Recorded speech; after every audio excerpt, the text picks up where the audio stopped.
Wir haben so einen Spruch bei uns, man muss nicht spinnen, um damit zu machen, aber es hilft.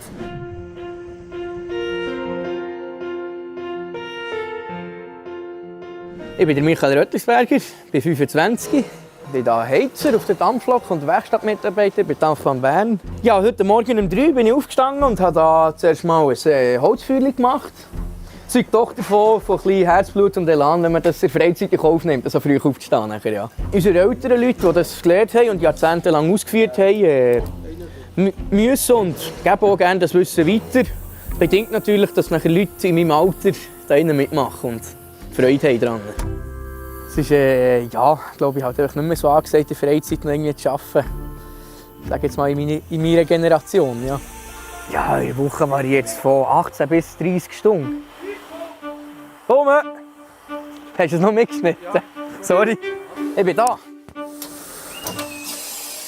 Vorwärts anfahren.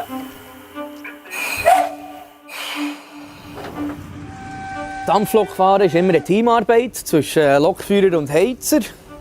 Der Heizer ist dafür zuständig, dass der Dampf produziert wird. Der Lokführer muss ihn verbrauchen. Und wenn wir nicht gut zusammenarbeiten, dann kommt es nicht gut. Haben wir immer weniger Dampf im Kessel und auf das Mal kommen wir nicht mehr vom Fleck. Ja. Es sind sicher so um die 900 bis ja, knapp 1000 Grad. Ja. Für einen Tag auf der Museumsbahn brauchen wir ungefähr, sage ich jetzt mal, 1,3 Tonnen Kohle.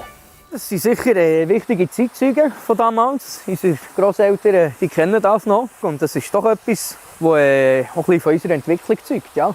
Etwas, was mich immer wieder fasziniert, das genau gleich zu machen, wie sie es vor 100 Jahren gemacht haben, rein mit Physik, Wasser und Feuer, ohne Strom und nichts. Es hat mal aus den 80er Jahren einen riesen Hype gegeben.